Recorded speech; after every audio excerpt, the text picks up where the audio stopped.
Bonjour à toutes et à tous. Merci de votre participation au webinaire Mine et Environnement organisé par l'Université du Québec en Abitibi-Témiscamingue.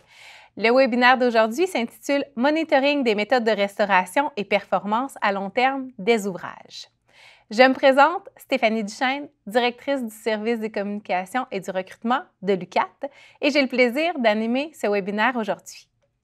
Permettez-moi tout d'abord de vous transmettre quelques points d'information. Aujourd'hui, ce sont les professeurs de l'Institut de recherche en mines et en environnement de l'UQAT qui sont également les coéditeurs du livre dont les chapitres font l'objet des différents webinaires Mines et environnement, Mme Marie Guitoni et M. Bruno Bussière, qui agiront à titre de conférenciers. À noter que cette présentation est enregistrée et sera disponible par la suite sur le site Web des webinaires. L'ensemble des présentations est également disponible à cet endroit. La communication sera possible via les outils Converser et questions-réponses situés en bas de votre écran. À noter qu'une période de questions d'une durée d'environ 10 minutes est prévue à la fin des présentations. Ainsi, j'invite la professeure Guitoni à faire le mot d'introduction. Merci Stéphanie. Bonjour à tous et bienvenue à ce 8e webinaire en mines et environnement basé sur le contenu du livre Hard Rock Mine Reclamation From Prediction to Management of Acid Mine Drainage. Pourquoi avons-nous fait ce livre? Eh bien parce que les connaissances sur la restauration des sites miniers, qui est une science relativement jeune, étaient mûres pour être actualisées et rassemblées en un seul ouvrage. Ce livre est destiné principalement aux professionnels du secteur minier, qu'ils soient ingénieurs ou professionnels en géo-environnement, toutes les personnes qui œuvrent à concevoir des méthodes de restauration performantes. Il est destiné aussi aux étudiants de 2e et 3e cycle. Ce livre est un ouvrage collectif, mais dont le contenu a été intégré. C'est un contenu interdisciplinaire qui a été rédigé par 10 auteurs et autrices principaux, qui sont des expertes et des experts dans leur domaine reconnus internationalement. Aujourd'hui, notre webinaire est le 8e de la série.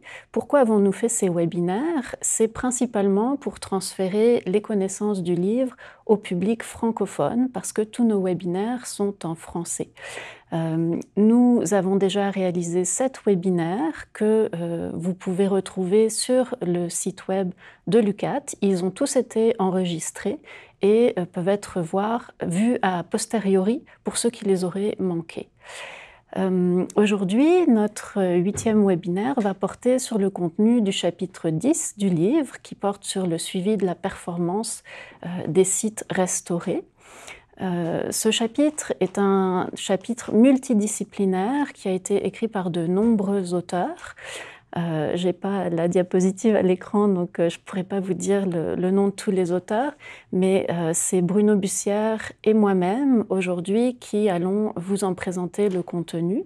Je vais repasser la parole à notre directrice des communications, Stéphanie Duchesne, pour présenter nos biographies, puis ensuite la conférence commencera. Merci, professeur Guitoni. Avant d'aller plus loin, permettez-moi donc de vous en dire davantage sur nos conférenciers d'aujourd'hui. Le docteur Bruno Bussière est professeur titulaire à l'Institut de recherche en mines et en environnement de l'UQAT, directeur scientifique de l'Institut de recherche en mines et environnement UQAT Polytechnique depuis 2012 et titulaire de la chaire de recherche industrielle CRSNG UQAT en restauration des sites miniers depuis 2015. Ingénieur minier, il est également titulaire d'une maîtrise et d'un doctorat en hydrogéologie et environnement minier de l'École polytechnique de Montréal. Ses expertises sont en lien avec la gestion et la restauration des sites d'entreposage des rejets miniers, incluant le contrôle du drainage minier acide et du drainage neutre contaminé, la modélisation numérique de l'écoulement en conditions non saturées dans les sols et les rejets miniers, la caractérisation des résidus miniers et des roches stériles, le traitement passif des eaux minières contaminées et la prédiction de la qualité des eaux minières. La docteure Marie Guitoni est professeure-chercheur à l'Institut de recherche en mines et environnement à l'UQAT depuis 2013. Biologiste de formation, Elle est titulaire d'un diplôme d'études approfondies et d'un doctorat en biosciences de l'environnement de l'Université d'Aix-Marseille en France. Ses expertises sont en lien avec la végétalisation et la restauration des sites miniers, le reboisement et la renaturalisation des sites miniers, les interactions entre plantes, sols et matériaux miniers, ainsi que la prise en compte des effets des plantes sur la performance des systèmes de recouvrement utilisés en restauration minière. Je vous souhaite donc une excellente présentation. Professeur Bussière, je vous cède maintenant la parole. Merci beaucoup, Stéphanie. Donc, à mon tour de vous souhaiter la bienvenue à ce webinaire qui va porter sur le chapitre 10 du livre Hard Rock Mine Reclamation for Prediction to Management of Acid Mine Drainage. Je vais faire la première partie du webinaire. Donc, je vais faire l'importance du suivi de la performance et puis je vais présenter les principaux paramètres à monitorer jusqu'à la partie végétation. À ce moment-là, Marie va prendre le relais et elle va terminer également la présentation du webinaire en discutant de stratégies de monitoring. Pourquoi faire le suivi? Ici, on vous présente dans cette diapo l'approche méthodologique typique lorsque l'on veut concevoir un système de restauration.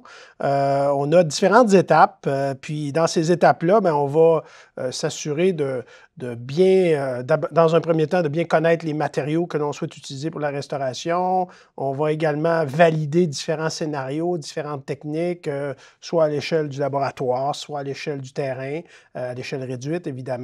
On va également prendre un maximum d'informations sur le site, donc les conditions climatiques, la végétation autour du site, les matériaux qui sont disponibles. Donc, tout ça va se faire au départ pour éventuellement proposer un design, donc une conception d'un système qui va permettre de contrôler la problématique. Et lorsqu'on va construire cette méthode de restauration-là, on va vouloir en parallèle instrumenter notre site aux endroits stratégiques pour être en mesure de mesurer la performance. Donc, l'étape d'auscultation et de suivi va se poursuivre pendant plusieurs années. On va analyser ces résultats-là et si jamais le système ne répondait pas aux attentes, à ce moment-là, il faut réajuster notre conception puis faire des mesures correctrices. Donc ça, c'est l'approche générale. Aujourd'hui, on va focaliser sur la partie instrumentation. Donc, ici, je vais mettre mon pointeur. Donc, cette partie-là ici, l'instrumentation et l'auscultation et suivi.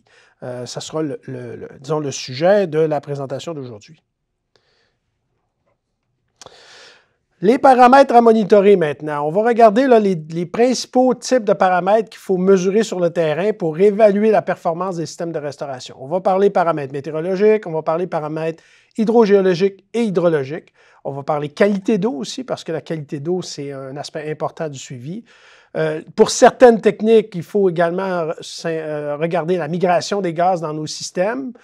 Pour d'autres techniques, la température est particulièrement importante à mesurer. Et finalement, pour plusieurs des systèmes de restauration, il y aura de la végétation qui va être installée suite à la restauration. Et il faut également monitorer cette végétation-là dans le temps. Donc, commençons par la partie météorologique, les paramètres météorologiques. Lorsque l'on conçoit un système de restauration, l'interaction entre notre système et l'atmosphère est inévitable. Donc, si on veut bien comprendre comment va réagir notre système lorsqu'il subit des interactions avec l'atmosphère, il faut connaître ces conditions-là atmosphériques. Donc là, on parle de météorologiques. On va vouloir connaître les paramètres tels la température, l'humidité relative, la pression atmosphérique, les précipitations autant sous forme solide que liquide, donc les précipitations sous forme de pluie, les précipitations sous forme de neige. On va s'intéresser à la radiation, on va s'intéresser également à la vitesse et à la direction des vents. Des stations météorologiques typiques, c'est des choses qui sont facilement disponibles sur le marché. Vous avez un exemple à la photo de droite et il faut y aller avec une fréquence de mesure qui est relativement importante pour pouvoir bien suivre les cycles climatiques. J'ai à la diapo suivante des exemples. Il y a également, je voulais présenter la neige. La neige, c'est également un paramètre pour certains types de recouvrement qui peuvent avoir une influence, sur le comportement du système. Donc, on peut installer une règle puis mesurer les épaisseurs de neige de façon régulière. Il existe également des appareils plus sophistiqués pour mesurer l'épaisseur de neige à l'aide de méthodes soniques, mais ça peut être un paramètre qui est important également de mesurer. Et vous avez à droite là, un exemple de suivi de paramètres météorologiques, autant en termes de précipitation, température de l'air, humidité relative, radiation nette et de la vitesse des vents. Donc, vous avez ici l'information de base que vous allez ensuite utiliser pour valider que les conditions climatiques que vous observez sur le terrain ressemblent à ce que vous aviez prédit ou ce que vous avez utilisé à l'étape du design. Et si jamais il y avait une évolution dans le temps, bien, vous seriez en mesure de pouvoir voir cette évolution. Autre paramètre important, ce sont les paramètres qui sont reliés au comportement hydrogéologique et hydrologique. Je vais commencer par l'hydrogéologie, l'eau souterraine, la partie saturée. Bien, le paramètre principal qu'il faut mesurer, c'est la charge hydraulique. La charge hydraulique, c'est l'énergie en un point que l'on retrouve et selon la cartographie de l'énergie, si vous voulez, l'eau va s'écouler du point avec le plus d'énergie au point qui a le moins d'énergie. Comment on mesure cette énergie-là en hydrogéologie? On parle de charge hydraulique. On va utiliser des piézomètres pour mesurer cette charge hydraulique-là. Il y en existe de différents types. J'en ai présenté les 4 principaux types là, sur le tableau à droite. Vous avez le piézomètre ouvert, le piézomètre hydraulique, le piézomètre pneumatique et le piézomètre à corde vibrante. À gauche, c'est la figure de celui qui est le plus utilisé, je dirais, en restauration, le piézomètre à tube ouvert. Vous voyez, il y a une crépine au bas ici, là, et à cette crépine-là, on place un matériau imperméable, ici de la bentonite, afin d'isoler. Donc, l'eau qui s'écoule va rentrer dans ma crépine, et selon l'énergie de cette eau-là, il va y avoir une hauteur d'eau que je vais mesurer, et cette hauteur d'eau-là correspond à ma charge hydraulique. Donc, ça, c'est un paramètre qui est important de connaître. Et vous avez un exemple sur un site où on a plusieurs points où on tente de connaître la position de la hauteur d'eau, du niveau phréatique, et on va suivre ça dans le temps. Et ce qu'on voit à droite, c'est en couleur verte, c'est une prévision par un modèle numérique, une prédiction par un modèle numérique. Et on peut à ce moment-là voir si notre modèle qu'on a utilisé est bien capable de reproduire les conditions sur le terrain. Si oui, après, bien, on peut penser que notre modèle nous donne des réponses qui sont représentatives de ce qu'on observe sur le terrain. Et on pourrait ainsi tester d'autres scénarios, par exemple. Ça, c'est le comportement qu'on a aujourd'hui, en 2021. Mais si on veut savoir quel serait le comportement en 2100, bien, on pourrait utiliser les modélisations numériques, changer les conditions frontières météorologiques sur le dessus et obtenir des résultats. Puis comme ça, on peut se projeter dans le temps. Donc, c'est très utile d'avoir ces données-là de terrain parce que ça nous permet de valider que nos modèles qu'on a utilisés à l'étape du design sont efficaces pour représenter la réalité. Il y a la partie saturée, donc le piézomètre, et il y a la partie non saturée. Donc, ce qui est au-dessus de la nappe phréatique, nos recouvrements qu'on place sur les systèmes de restauration sont souvent au-dessus de la nappe phréatique. Et à ce moment-là, on va se retrouver en conditions qu'on appelle non saturées. Et les paramètres importants à mesurer dans les conditions non saturées, c'est la teneur en eau volumique et la succion. Pour ce qui est de la teneur en eau volumique, c'est donc le volume d'eau dans un volume de sol donné. Pour connaître ça, il existe différentes techniques. Il y a la sonde à neutrons, le TDR qui veut dire Time Domain Refractometry, le FD qui est la Frequency Domain. Vous avez les méthodes géoélectriques et vous avez les méthodes radar. Ce qu'on retrouve pour le suivi présentement des sites miniers, c'est surtout les TDR et les FD. Vous avez des images ici. Ici, ce que vous avez, c'est un TDR. Ici, c'est un FD. Les deux mesurent un paramètre du sol qu'on appelle la constante diélectrique. Et la constante diélectrique est directement reliée à la quantité d'eau dans le sol. Plus il y aura d'eau dans le sol, bien, ça va influencer la constante diélectrique. On est capable de relier les deux. Mais en plus de ça, il faut souvent avoir une courbe de calibrage pour chaque matériel. Donc, si vous placez votre sonde FD ici dans un matériau silteux, bien, on recommande de faire pour ce matériau-là une courbe de calibrage où c'est la réponse du senseur versus la teneur en eau volumique mesurée dans un volume que vous connaissez. Donc, au laboratoire, vous connaissez votre volume, vous placez un matériau à une certaine teneur en eau, vous connaissez la valeur et vous regardez ce que la sonde donne. Bon, dans un monde idéal, ça serait la même chose, mais parfois, ça ne l'est pas et vous devez donc corriger vos mesures. La partie calibrage est importante pour les sondes FD et les sondes TDR quand vous voulez installer ça dans vos systèmes de recouvrement pour vous assurer d'avoir des valeurs qui sont le plus précises possible. Ces équipements-là vont nous permettre de connaître la quantité d'eau qu'il y a dans le sol qui est placée au-dessus de la nappe phréatique.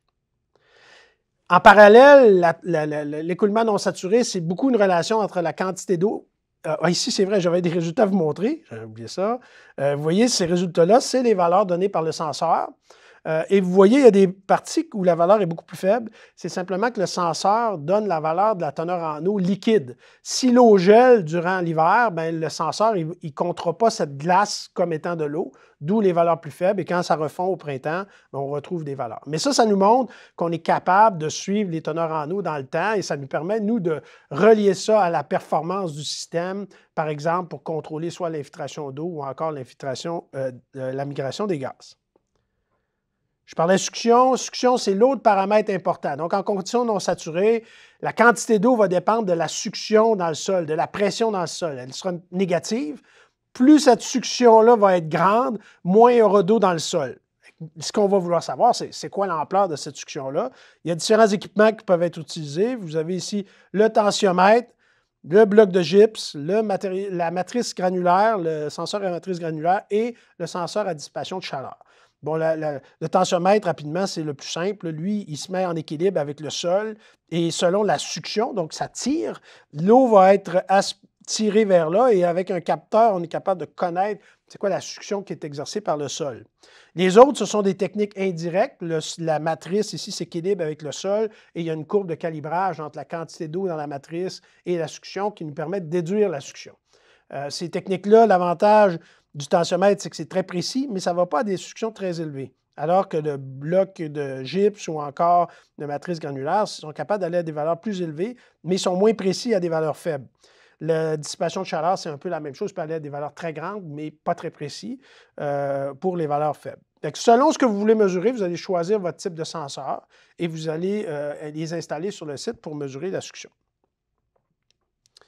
Exemple de résultat au site Lorraine où on a placé, vous voyez, des senseurs de teneur en eau volumique et de succion côte à côte pour connaître le comportement non saturé. Vous avez ici les résultats des senseurs qui ont été placés à 4 niveaux plutôt, et vous avez les résultats de l'évolution dans le temps de la succion. Évidemment, les senseurs situés près de la surface, l'évaporation a tendance à faire augmenter la succion, des valeurs plus élevées, alors que les autres, vous pouvez suivre les valeurs. Et tout ça, la valeur de succion, teneur en eau, c'est relié à la performance du système et vous êtes capable, en connaissant bien l'évolution de ces propriétés-là, d'estimer la performance de votre système de recouvrement et de valider que ça correspond à vos attentes.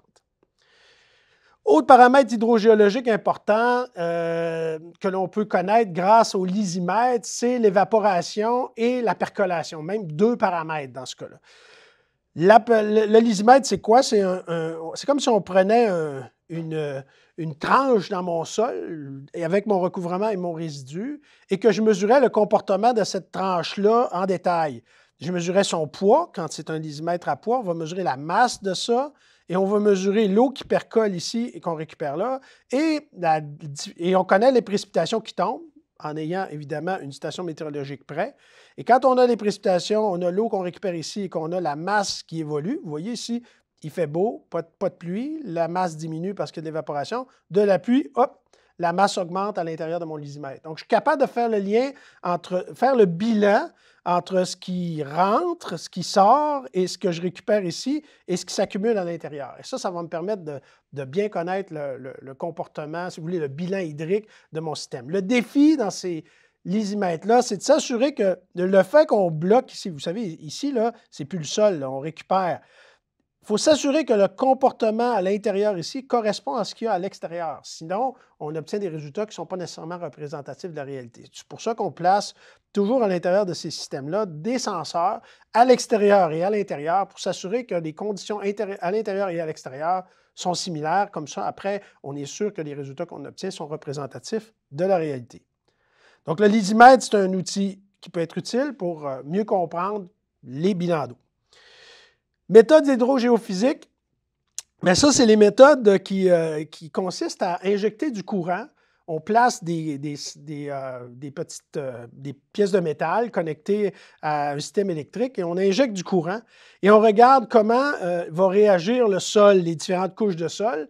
Et ça, selon la réaction, on va pouvoir ramener ça à une conductivité électrique. Et la conductivité, elle est directement reliée, comme vous voyez dans ce schéma ici, à la teneur en eau. Fait que si j'ai un mapping, une image de la conductivité, dans le fond, je peux la transformer en image de la teneur en eau. Et si je fais ça à différents temps, bien, je vais être en mesure de voir un peu le processus d'écoulement, le processus de comportement hydrogéologique du système et de relier éventuellement ce comportement-là à la performance. Le grand avantage de ce genre de système-là, c'est qu'on a des volumes d'investigation importants. Alors que le senseur, c'est peut-être 5-10 cm autour du senseur que l'on mesure. Et si on parle de parcs à résidus de plusieurs centaines d'hectares, vous voyez que les volumes qu'on investigue sont relativement petits par rapport au volume total. Ici, ça nous permet d'augmenter ce ratio-là, c'est-à-dire d'avoir un volume d'investigation beaucoup plus important. C'est des techniques en développement, c'est des techniques qui sont présentement de plus en plus étudiées et qu'on risque de voir de plus en plus dans le suivi des sites restaurés. Maintenant, les paramètres hydrologiques. C'est quoi les paramètres hydrologiques? C'est les eaux de surface. Quand on a un site restauré, on veut savoir combien d'eau va circuler autour du site et sortir du site. On va vouloir connaître les débits, évidemment la qualité, qui est un autre sujet, là, mais au niveau des volumes, ça va être important. Il existe différents outils, des méthodes directes, des méthodes indirectes. Vous avez ici le bon vieux V-Notch, c'est une boîte avec un V, et selon la hauteur de l'eau, le débit qui va rentrer, on va calibrer le débit en fonction du niveau d'eau dans notre V ici. L'autre ici, c'est un peu le même principe. Vous voyez, c'était placé ici à l'effluent final. L'eau se ramasse ici et sort là. Et selon la hauteur d'eau dans l'espace qu'on a créé à la sortie, on va être capable d'estimer les débits.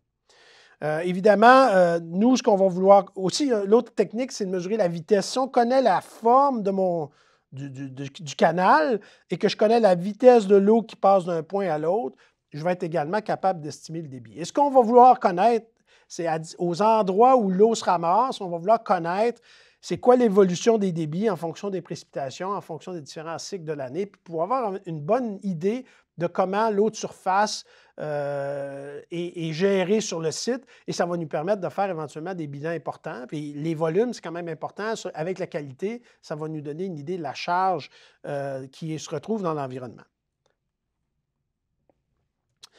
Qualité d'eau, je le disais tantôt, c'est important. Qualité d'eau, la qualité des eaux souterraines et la qualité des eaux de surface. Les deux sont importants. Vous avez des techniques, c'est très standardisé. Il y a beaucoup de normes pour faire ces échantillonnages-là. Vous avez dans le livre et dans ces tableaux-là ici, tous les normes ASTM pour l'échantillonnage des eaux de surface, des eaux souterraines. Et vous avez aussi les paramètres importants qu'il faut habituellement mesurer, avec les méthodes que l'on retrouve pour évaluer, par exemple, la quantité de métaux, le pH, la conductivité électrique, etc. Donc ça, c'est normé. La réglementation va vous imposer des fréquences de mesure de la qualité d'eau. Vous allez devoir démontrer que vous êtes à des valeurs qui sont inférieures à des critères qui vous sont également imposés par la réglementation. Donc c'est une partie importante là, du suivi des sites restaurés. La qualité d'eau, des exemples, vous voyez, ça c'est un exemple où on a de l'eau qui rentre dans un système de traitement passif, l'eau à l'entrée, l'eau à la sortie, et on regarde l'amélioration, puis on s'assure qu'on atteint les normes qui sont imposées par le gouvernement. Au niveau de l'eau souterraine, vous voyez, vous avez un site avec plusieurs points là, qui sont des piézomètres installés un peu partout sur le site. L'eau a été échantillonnée de façon régulière et ça vous donne une espèce de cartographie dans ce cas-ci, c'était la conductivité électrique. La conductivité électrique, c'est relié à la contamination des eaux. Plus elle est élevée, plus il y a des risques que votre eau soit contaminée en métaux. Et vous voyez que ça vous permet d'identifier les points chauds.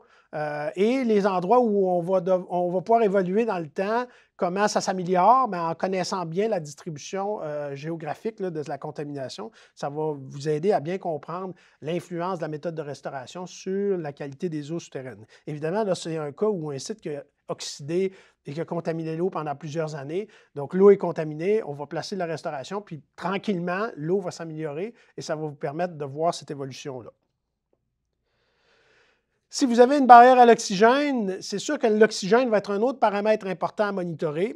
Il y a deux choses qui peuvent être intéressantes à faire au niveau de la migration des gaz. Dans un premier temps, c'est de mesurer la concentration des gaz dans le sol. Vous voyez ici, c'est un exemple où vous avez une pointe avec des ouvertures au bas seulement. Et là, au bas, ben, le tuyau ici, on va le connecter à une pompe, puis on va pomper le gaz, on va mesurer sa qualité avec un senseur et sa concentration. On va pouvoir voir combien d'oxygène il y a dans mon sol à un endroit donné. Donc ça va nous permettre de comprendre la migration des gaz.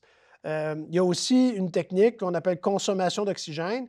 On insère un cylindre dans le sol, on laisse un espace ici, et on va regarder à quelle vitesse, pendant un certain nombre de jours, la concentration se diminue dans l'espace ici. Donc, plus le système va permettre au gaz de s'infiltrer, ce qu'on ne souhaite pas, là, on souhaite que ça soit très faible, bien, plus cette concentration-là va diminuer rapidement.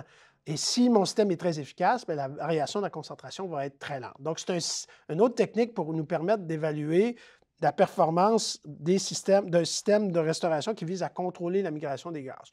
Là, je vous présente deux résultats pour les deux techniques. Consommation d'oxygène, donc je mesure au début la concentration en... Oups, j'ai perdu mon pointeur. Recommençons.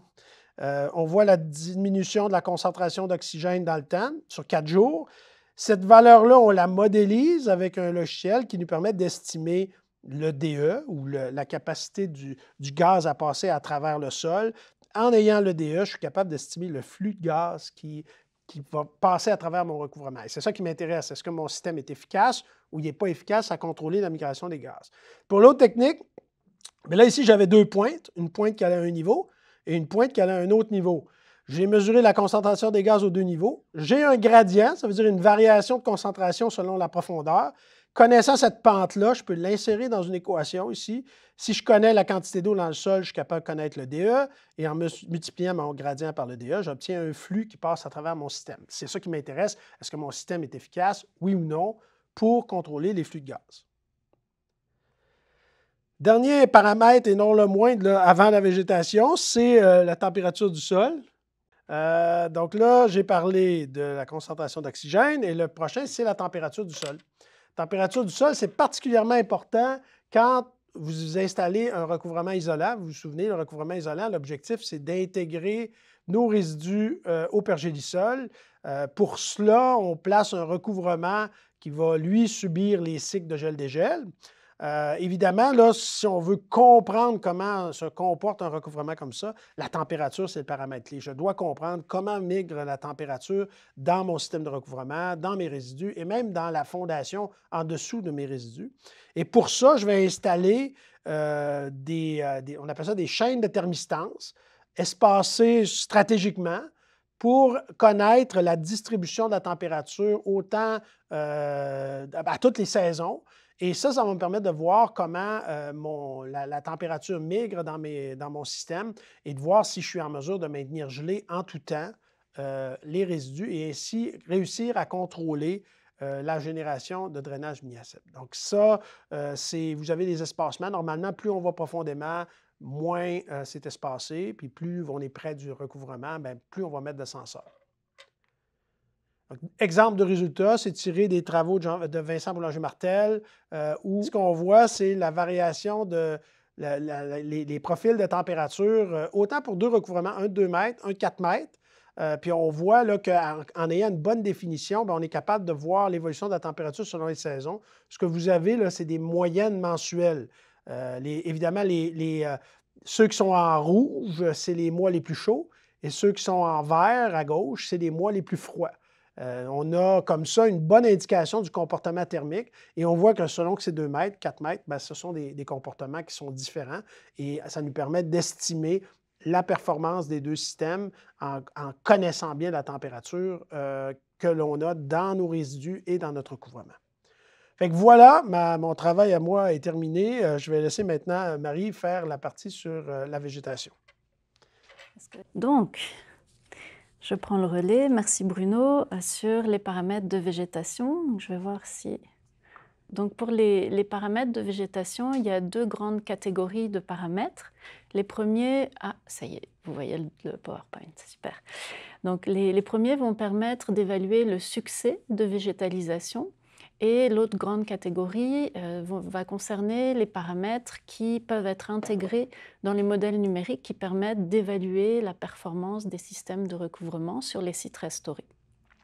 On va commencer par les paramètres en lien avec le succès de végétalisation.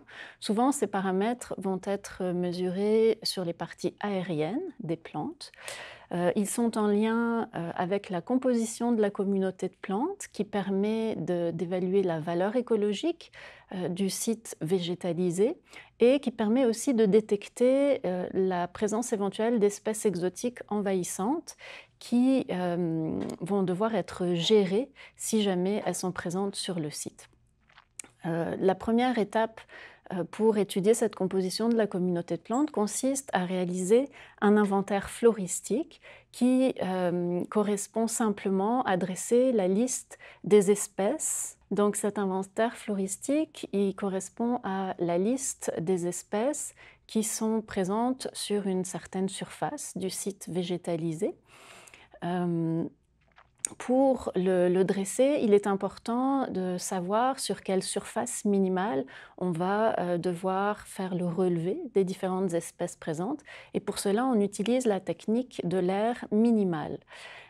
Vous voyez le tableau à l'écran et la courbe correspondent à la mise en pratique de cette technique de l'aire minimale. On fait un relevé des différentes espèces présentes sur une petite surface. On peut commencer par 1 mètre carré par exemple. On note ces espèces. Ensuite, on double la surface et on note à chaque fois qu'on double la surface le nombre de nouvelles espèces qui sont présentes dans le relevé. Puis on dresse la courbe du nombre cumulé d'espèces dans le relevé en fonction de la surface sur laquelle on fait le relevé. Et lorsqu'on atteint un plateau, comme sur la courbe, eh bien, on peut considérer que la surface sur laquelle on a fait l'inventaire est suffisante pour être représentative de la communauté de plantes sur notre site.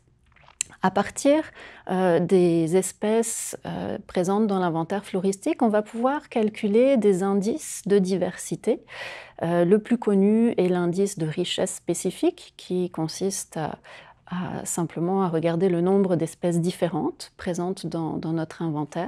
Mais on peut aussi calculer des indices de diversité qui tiennent compte de l'uniformité, de la représentativité des différentes espèces dans la communauté.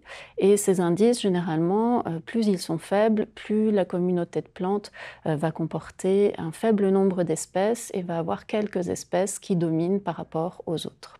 On peut également mesurer le succès de végétation avec des paramètres qui vont permettre de mesurer la production végétale.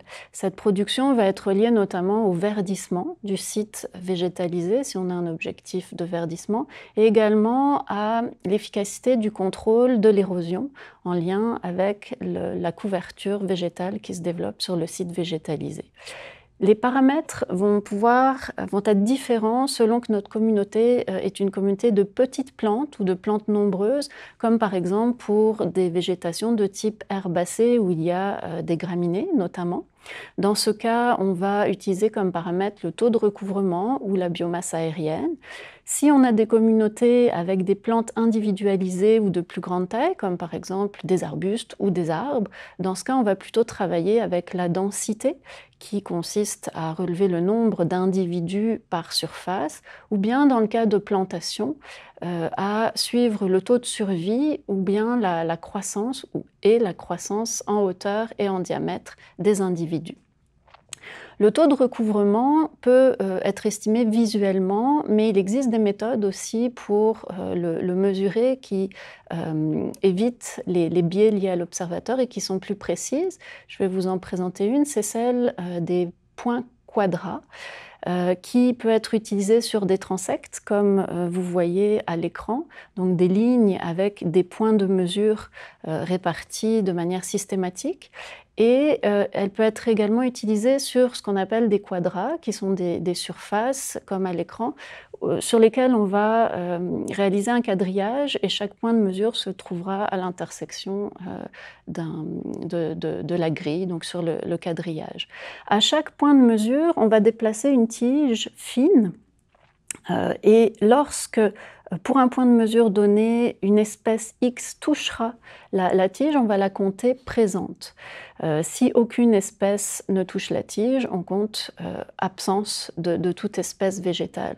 Ensuite, on va pouvoir calculer le taux de recouvrement de chaque espèce ou de la végétation dans son ensemble en faisant la somme de tous les points de mesure où l'espèce X, par exemple, a été comptée comme présente sur le nombre total de points de mesure multiplié par 100.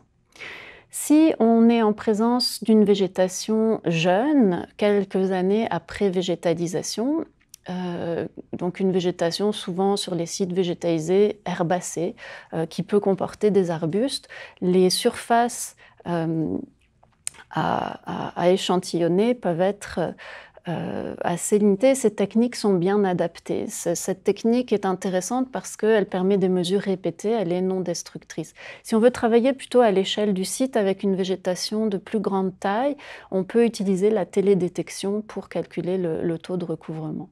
Pour mesurer la densité, on va travailler sur des placettes d'une surface déterminée. Pour des végétations herbacées avec des arbustes, on peut travailler sur des placettes d'une surface de 6 mètres carrés, par exemple, qui vont être réparties de manière répétée sur des transects. Et dans chaque placette, on va compter le nombre d'individus qu'on observe pour chaque espèce qu'on veut inclure dans notre relevé. On passe à la diapositive suivante, s'il vous plaît. Merci. On passe aux paramètres de végétation à inclure dans la modélisation hydrogéologique non saturée, en particulier pour calculer, pour prendre en compte l'influence des plantes et de la végétation sur l'évapotranspiration. C'est important d'intégrer ces paramètres dans cette modélisation pour évaluer la performance des recouvrements à long terme et concevoir des designs robustes, parce que même si on ne végétalise pas les sites sur lesquels on installe des recouvrements, on sait que la végétation environnante va avoir tendance à recoloniser ces sites, donc il est important de tenir compte de cette végétation. Le premier paramètre important est l'indice de surface foliaire, ou LAI. C'est tout simplement la surface de la face supérieure des feuilles ou des parties vertes des plantes, rapportée à la surface du sol où cette surface foliaire est mesurée. Ce LAI est important car il permet dans les modèles de calculer la transpiration potentielle associée à la végétation. Sur la photographie à l'écran, vous voyez qu'on a utilisé une surface connue, un quadrat sur lequel on a coupé, donc on a fait une mesure directe de LAI, on a coupé toute la végétation, les parties aériennes des plantes, on a mesuré au laboratoire la surface foliaire des parties vertes, donc ça peut nécessiter un tri, ça peut être assez long, et ensuite on a rapporté cette surface cumulée de parties vertes à la surface échantillonnée pour calculer le LAI, puis pour la végétation sur la photo, on a trouvé un LAI entre 2 et 3. Pour des végétations de type arbres, donc forestières par exemple, où les plantes sont plus grandes, on peut utiliser des méthodes indirectes pour mesurer l'indice de surface foliaire, en utilisant notamment le facteur de transmission de la lumière au travers de la canopée des arbres, avec des capteurs optiques. Puis à l'échelle d'un site, on peut aussi utiliser la télédétection pour mesurer ce LAI. Le deuxième paramètre important à mesurer sur les sites végétalisés, si on veut intégrer l'effet de la végétation dans la modélisation pour évaluer la performance, c'est la profondeur maximale des racines de la végétation. Celle-ci va être importante pour déterminer toute la zone du recouvrement, des matériaux de recouvrement qui vont être affectés par le pompage d'eau par les racines. Et cette profondeur maximale, en général, on peut la mesurer en réalisant des tranchées d'observation verticale sous les plantes sur lesquelles on va venir regarder jusqu'où se rendent les racines dans les matériaux de recouvrement. Je veux juste dire aussi que pour la profondeur maximale d'enracinement, pour les arbres, ça peut être de plusieurs mètres, donc prévoir de creuser des tranchées assez profondes. Dernier paramètre important pour la modélisation, la densité de longueur de racine, ou RLD. Donc ça, c'est un paramètre qui correspond à la longueur cumulée de racines dans un volume de sol donné. Ce paramètre, pour la modélisation, il est nécessaire de le mesurer de manière séquentielle sur toute la profondeur du sol jusqu'à la profondeur maximale d'enracinement. Pourquoi? Parce qu'avec cette distribution du RLD en fonction de la profondeur, ça permet dans le modèle de distribuer la perte d'eau qui va être associée à la transpiration potentielle, donc qui elle est calculée avec le LAI comme on l'a vu, dans toute la zone affectée par le pompage racinaire. Vous voyez sur le montage des photographies que la technique principale pour mesurer ce RLD consiste à prélever des échantillons de sol de volume connu avec une carotteuse, puis de mettre ces échantillons sur des tamis et de les laver au laboratoire pour séparer les sédiments des racines.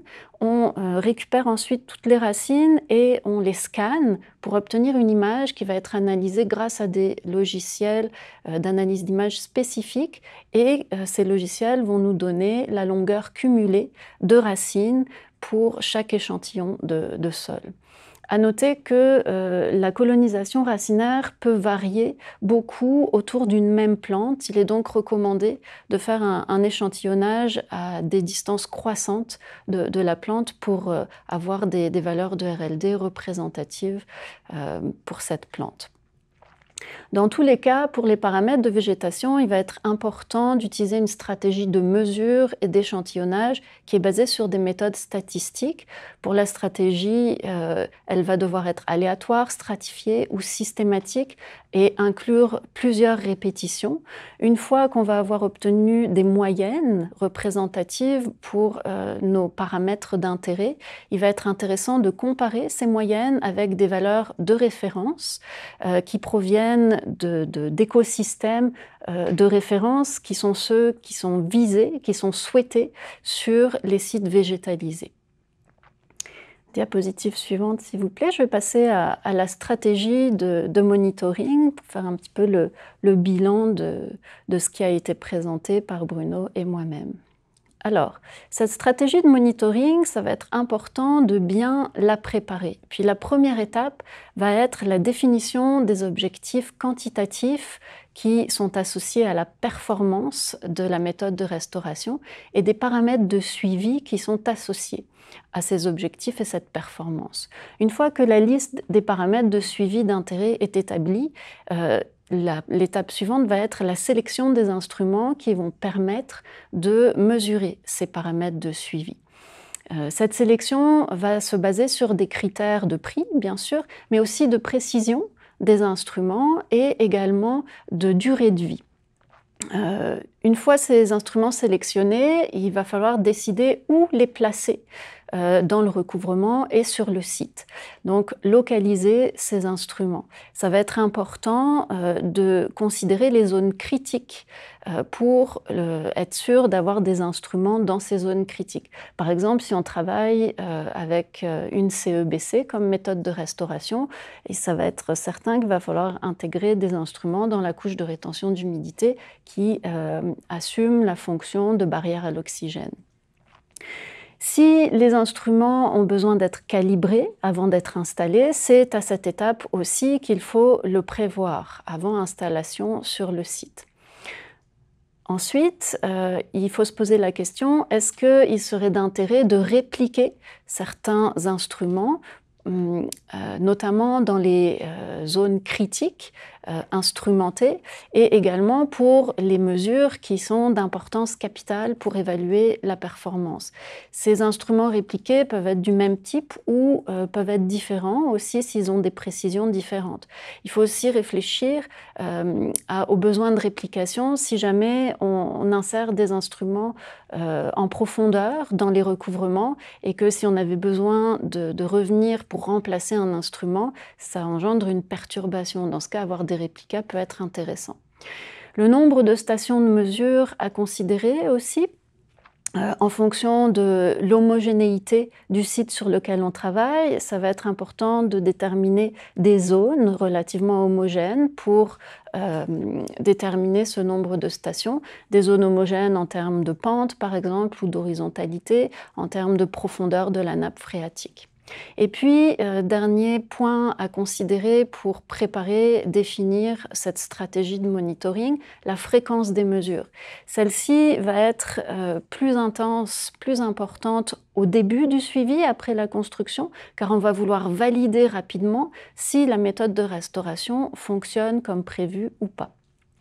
Cette fréquence aussi va diminuer de manière générale avec le temps du suivi sur le site. Elle va augmenter avec la facilité de mesure du paramètre et elle va augmenter avec l'importance du paramètre pour évaluer la performance. Tout au long de la mise en œuvre du suivi, il va être très important de tester les instruments et de valider les mesures qu'ils donnent et éventuellement de les remplacer si on s'aperçoit qu'ils ne sont plus fonctionnels.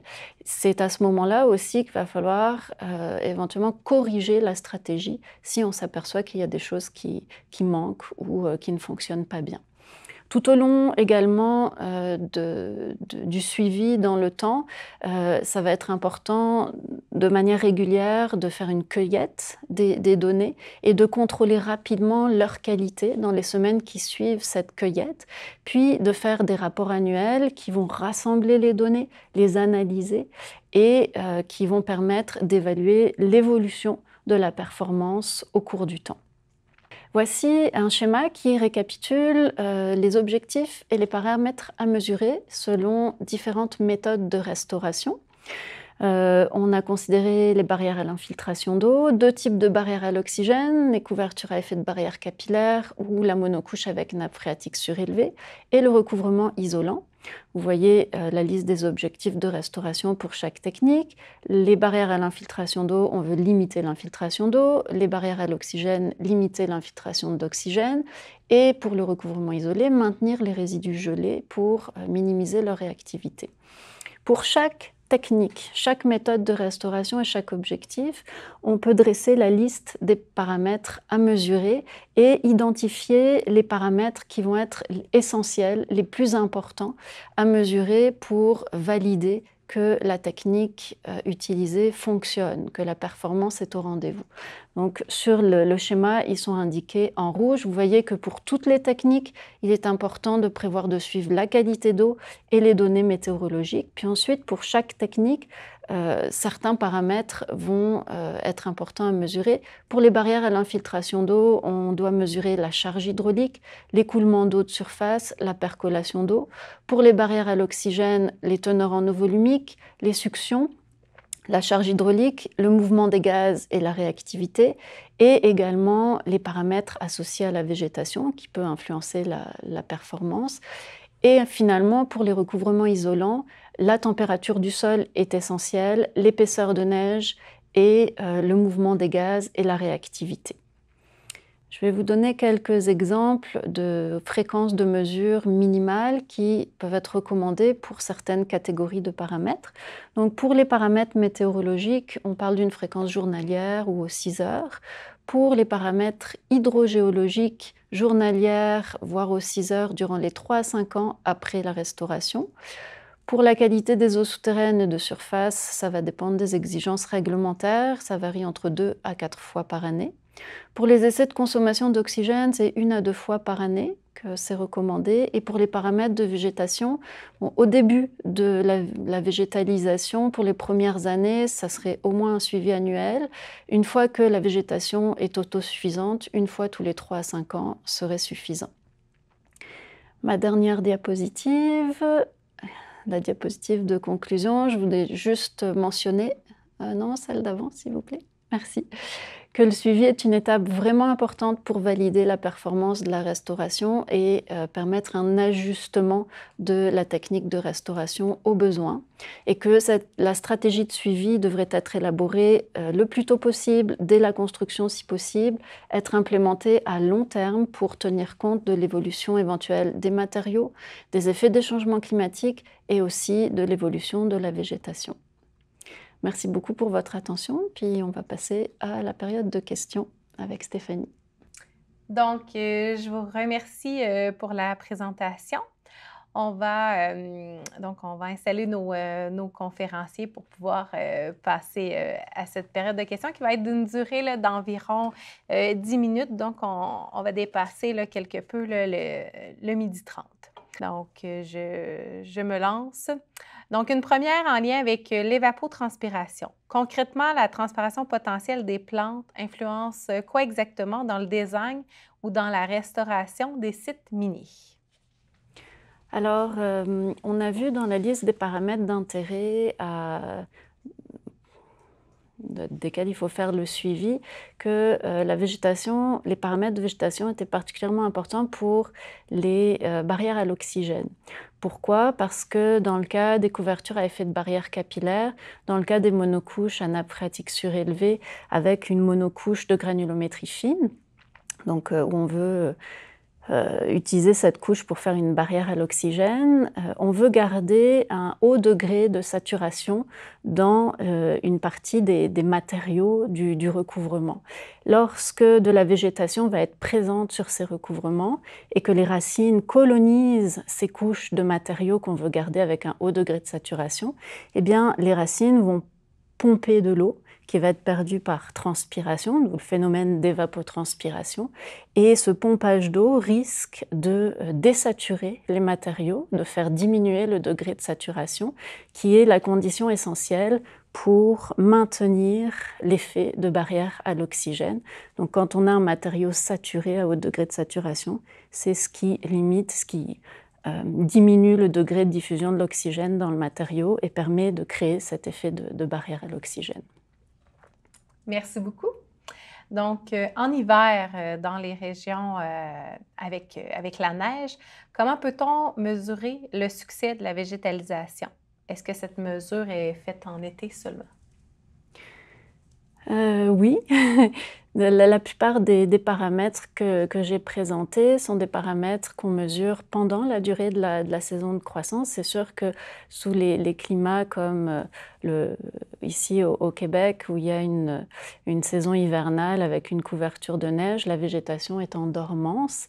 Il n'y a pas de prélèvement d'eau, l'évapotranspiration est faible ou inexistante, et donc on considère pour l'évaluation des paramètres, que ce soit pour le succès de végétalisation ou la mesure des paramètres à intégrer dans les modèles pour évaluer la performance, on mesure ces paramètres pendant la saison de croissance. Merci. Donc, vous nous avez présenté là, que les paramètres de monitoring se font à différents moments, donc au niveau des travaux de restauration. Quelle est la solution si le monitoring ne donne pas des résultats concluants?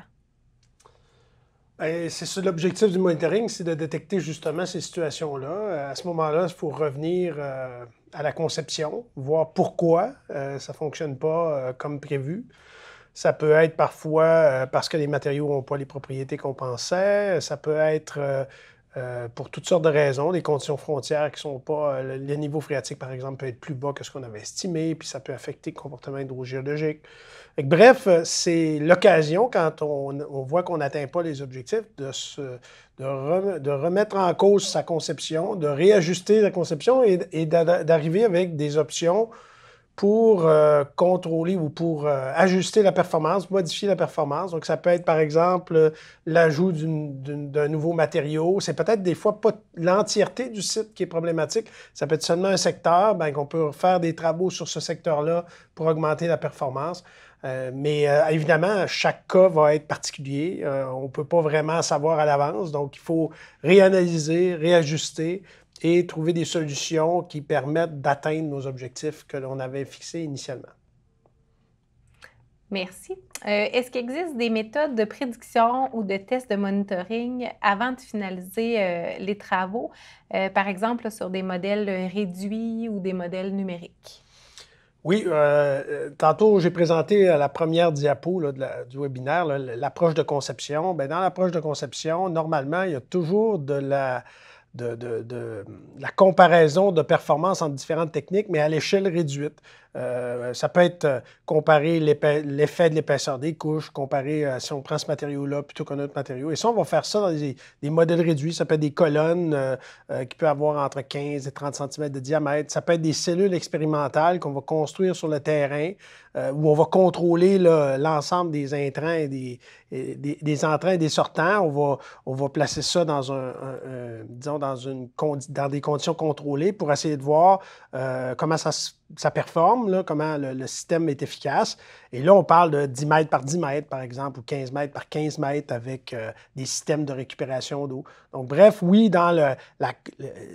normalement, on ne se lance pas directement en vraie grandeur avec tout le risque que ça implique au niveau économique et puis au niveau de performance. On va essayer de valider nos concepts à l'échelle réduite, utiliser des modèles numériques pour représenter ce comportement-là et puis voir l'influence des paramètres, voir la robustesse de notre système. Et quand on est certain ou quand on est assez confiant que le design que l'on propose va être efficace, bien là, on passe à l'étape de construction. Mais il y a vraiment des étapes préalables avant d'en arriver là pour minimiser le risque, justement, que ça se produise.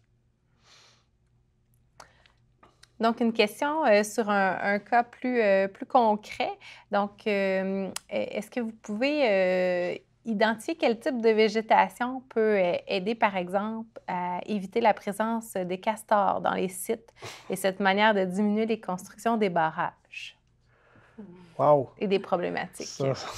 En tout cas, si on parle de castors, c'est définitivement, historiquement, un facteur qui a affecté plusieurs sites.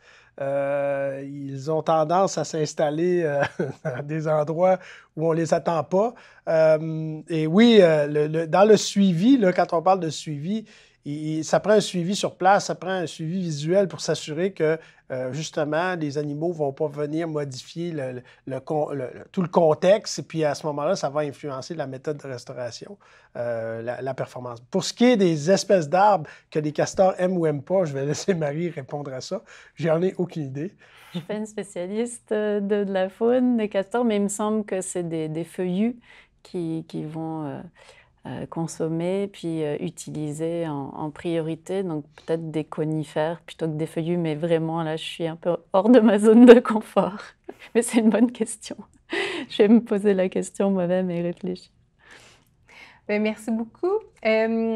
Donc, dans un autre ordre d'idées, est-ce qu'il y a un moyen d'estimer grossièrement la quantité d'eau pompée dans un recouvrement par la végétation? Par exemple, pour déterminer la contribution à la réduction de la saturation dans une couche de rétention.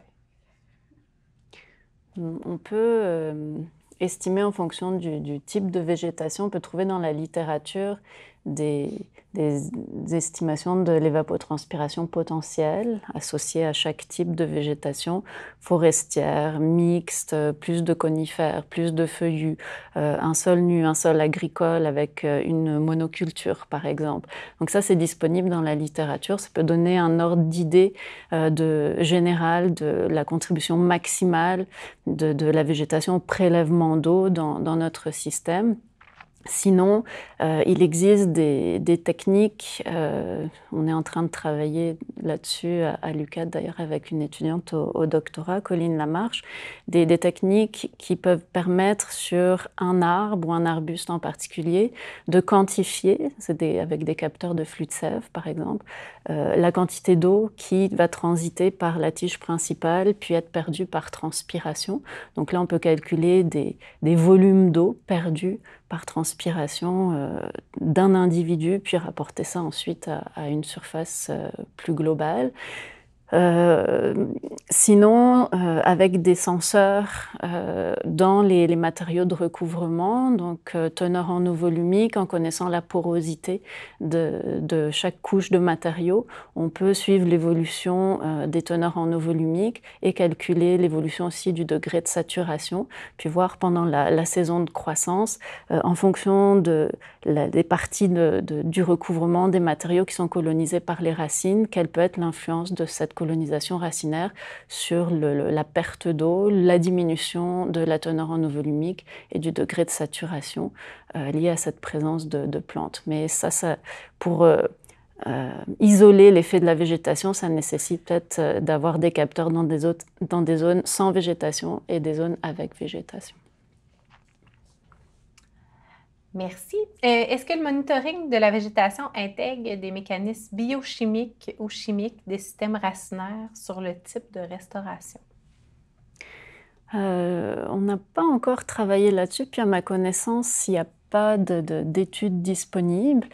C'est sûr que la présence de plantes va amener de la matière organique dans les matériaux de recouvrement, que ce soit un enrichissement en surface par de la litière, donc toutes les feuilles, les brindilles qui vont s'accumuler en surface du recouvrement, que ce soit au niveau des racines, avec tout ce qui est exudat racinaire, donc les molécules qui sont excrétées par les racines et qui viennent modifier, en tout cas enrichir le matériau de recouvrement en matière organique. Puis cette matière organique, on sait qu'elle peut avoir un effet sur l'agrégation du sol, donc sur la porosité par exemple. On peut avoir de la matière organique plus ou moins hydrophobe. Dès qu'il y a de la matière organique aussi dans les matériaux, ça attire la faune du sol, les micro-organismes, les champignons, les insectes aussi qui évoluent dans les sols, qui se nourrissent de cette matière organique. Et ces organismes aussi vont modifier les propriétés des matériaux. Donc ça serait nécessaire de creuser la question puis de faire des études pour caractériser ces effets de la matière organique amenée par les plantes, par les organismes sur les propriétés des matériaux et faire le lien avec la performance des recouvrements. Et est-ce que la restauration minière est toujours possible, surtout dans les régions plus désertiques? Oui, il existe des techniques pour tous les climats. Donc, on a vu une technique de recouvrement isolant pour les climats arctiques. On a les climats tempérés comme les nôtres, où on utilise des techniques qu'on a déjà présentées, soit les techniques de barrière d'oxygène, couper l'infiltration d'eau. Et en climat aride, semi-aride, au mois d'avril, mai, juin, je ne me rappelle plus quand, j'ai fait un webinaire sur ce qu'on appelle les recouvrements de type stockage-relargage. Et ça, c'est particulièrement efficace dans les climats arides, semi-arides. Et à ce moment-là, notre objectif est différent, c'est-à-dire que là, on conçoit les recouvrements pour qu'ils stockent l'eau et la relarguent sous forme d'évaporation dans les périodes sèches. Et ça, c'est des techniques qui sont utilisées dans les pays arides, semi-arides. Mais bref, il n'y a pas un endroit sur la planète où on peut dire, ah ben là, on n'a pas de technique qui existe. Non, à chaque fois, il suffit de bien analyser la situation. Il y a moyen de trouver des façons pour contrôler la génération de drainage mi-acide. Merci beaucoup. Considérant l'horaire prévu, c'est ce qui va terminer cette période de questions. Pour les questions supplémentaires, vous pouvez les faire parvenir par courriel à l'adresse qui s'affiche à l'écran et aussi dans l'onglet discussion du webinaire. Un suivi sera fait dans les meilleurs délais. Je vous rappelle que l'enregistrement sera également envoyé à l'ensemble des personnes inscrites et disponible sur le site web des webinaires. Avant de terminer, je vous invite à consulter le site web dès maintenant pour vous inscrire aux activités à venir. D'ailleurs, le prochain webinaire se déroulera le 9 décembre prochain de 11h30 à 12h30 avec la professeure de l'UQAT, Mme Carmen Niculta. Il portera sur les systèmes de traitement passif des effluents miniers. Enfin, si vous souhaitez en savoir plus, il est possible de vous procurer dès maintenant l'ouvrage dont fait l'objet des webinaires Mines et Environnement, donc disponible en anglais. Vous trouverez l'adresse du lien dans le clavardage. Je vous remercie de votre participation aujourd'hui. Merci également aux professeurs Guitoni et Bussière. Je vous dis donc à bientôt pour le prochain webinaire. Bonne journée.